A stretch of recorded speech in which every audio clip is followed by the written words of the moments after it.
अब मैं आपको एक और क्वेश्चन करवाने जा रहा हूं, जब डिसोल्यूशन के टाइम पे अगर आपको बैलेंस शीट गिवन ना हो, सो इससे आपको थोड़ी सी और क्लैरिटी मिलेगी इस टाइप के क्वेश्चन को कैसे सॉल्व करते हैं। सो हम स्टेटमेंट चेक करते हैं। अब स्टेटमेंट मैं सारी लिखूंगा नहीं, हम डायरेक्ट बैलेंस शीट बनाएंगे। मैं आपको वैसे ऑर्डरली बता देता हूँ। Ashok and Kishore were partner sharing profit and in the ratio 3:1। दो पार्टनर्स हैं, अशोक और किशोर, उन दोनों का प्रॉफिट शेयरिंग रेशियो 3:1 गिवन है। Next they agree to dissolve the firm, the assets other than cash of 2000 of the firm was realized 1,10,000. Next, the liabilities and other particulars of firm on that date were as follows. Next हमें creditors, capital, profit and loss, realisation expenses सब कुछ दिया हुआ है। सो सबसे पहले हम बनाते हैं balance sheet. So balance sheet, liabilities rupees, assets rupees. So सबसे पहले आप देखो, अब हम डालेंगे, हमें उन्होंने दिया है कैश। सो एसेट साइड पे कैश आ जाएगा 2000 का। लाइबिलिटीज में उन्होंने क्रेडिटर्स दिए हैं, वो इधर आ जाएगा, creditors that is for 40,000।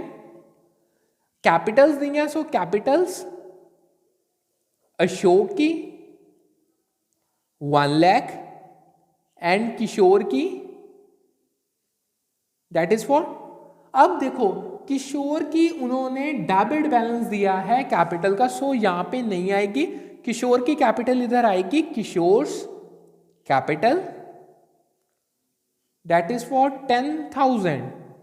Next उन्होंने कहा प्रॉफिट एंड लॉस का डेबिट बैलेंस, यानी देखो अगर प्रॉफिट एंड लॉस का डेबिट बैलेंस दिया होता है ना, वो होता है लॉस। सो लॉस आता है हमेशा एसेट साइड पे, प्रॉफिट एंड लॉस अकाउंट का ब्रैकेट में debit balance that is for 8,000।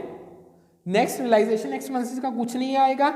सो ये इससे हमारी बैलेंस शीट कंप्लीट होगी। सो अगर हम अपना टोटल करें, इधर आ गया 1 लाख, सो 1 लाख एंड 40,000 इधर। सिमिलर इतने ही हमारे एसेट्स होंगे। अगर हम अपने एसेट्स में से ये वैल्यू माइनस कर दें, मतलब एसेट साइड से -2,000, -10,000, -8,000, सो 1,20,000 का। देखो अब प्रॉफिट एंड लॉस ऑलरेडी है हमारे पास, कैश ऑलरेडी, यानी ये आ गए सन्ड्री एसेट्स, यानी ऑल एसेट्स का इंक्लूसिव बैलेंसिंग फिगर। सो ये थी हमारी बैलेंस शीट। अब हम करने जा रहे हैं इसको सॉल्व। सो सबसे पहले हम बनाएंगे realisation account.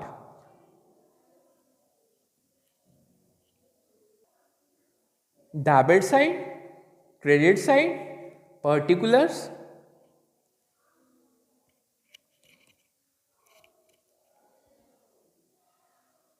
Rupees, particulars and rupees.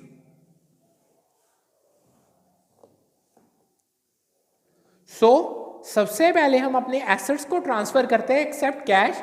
ना तो क्या हम अपनी बैलेंस शीट में चेक करो, कैश भी नहीं आएगा, कैपिटल भी नहीं आएगी, प्रॉफिट, डायरेक्ट सन्ड्री एसेट्स आएंगे to sundry assets that is for 1,20,000।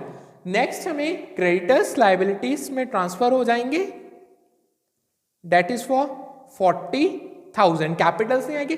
अब हम अपना चेक करते हैं ये रियलाइज कैसे हो। सो वो सबसे पहले कह रहे थे assets of the firm realised at 1,10,000 so by bank account, और यहाँ पे 1,10,000। नेक्स्ट वो कह रहे हैं जो लाइबिलिटीज का उन्होंने क्या दिया, creditors were settled in full settlement of 38,000 यानी टू बैंक अकाउंट। यहाँ पे आप एसेट्स लिख लो, डायरेक्ट एक ही चीज है। सो यहाँ पे क्रेडिटर्स 38,000 में रियलाइज हुए हैं और हमें रियलाइजेशन एक्सपेंसेस 1,000 के दिए हुए हैं। सो टोटल आ गया 39,000। सो अगर हम चेक करें, डेबिट साइड बढ़ी है 1,20,000 प्लस 39,000 दैट इज 1,59,000। इधर भी 1,59,000। सो अगर हम माइनस करें 159 - 40 माइनस 1,10,000, 9,000 का लॉस आ गया रियलाइजेशन पे, 9,000 यानी बाय लॉस ऑन रियलाइजेशन। अब हमारे पास दो पार्टनर्स हैं अशोक एंड किशोर, 3:1 यानी 4, 9,000 को 4 से किया यानी 2,250 इंटू 3 दैट इज 6,750। सो इससे हमारा रियलाइजेशन अकाउंट हो गया है कंप्लीट। अब हम बनाने जा रहे हैं कैपिटल अकाउंट्स। कैपिटल अकाउंट्स पहले फॉर्मेट बना ले, debit, credit, particulars, Ashok, Kishore, particulars, Ashok and Kishore. सबसे पहले हम क्या करेंगे, अपने बैलेंस को ब्रॉट डाउन कैपिटल्स के। हमें देखो, अब अपनी बैलेंस शीट चेक करते हैं। हमें अशोक की कैपिटल 1 लाख की गिवन है, by balance brought down 1 lakh. Similar way में हमें किशोर की कैपिटल एसेट साइड पे दिया, वो इधर आ जाएगी to balance brought down for 10,000। Next जो प्रॉफिट एंड लॉस का डेबिट बैलेंस है वो डिस्ट्रीब्यूट हो जाएगा to profit and loss account. अब 3:1 का रेशियो है, 8,000 डिवाइडेड बाय 4 यानी 2,000 इंटू 6,000। सो बैलेंस शीट की सभी आइटम्स ट्रांसफर हो गए। अब हम अपना रियलाइजेशन अकाउंट चेक करते हैं, उसमें से अकेला लॉस आएगा। सो टू रियलाइजेशन अकाउंट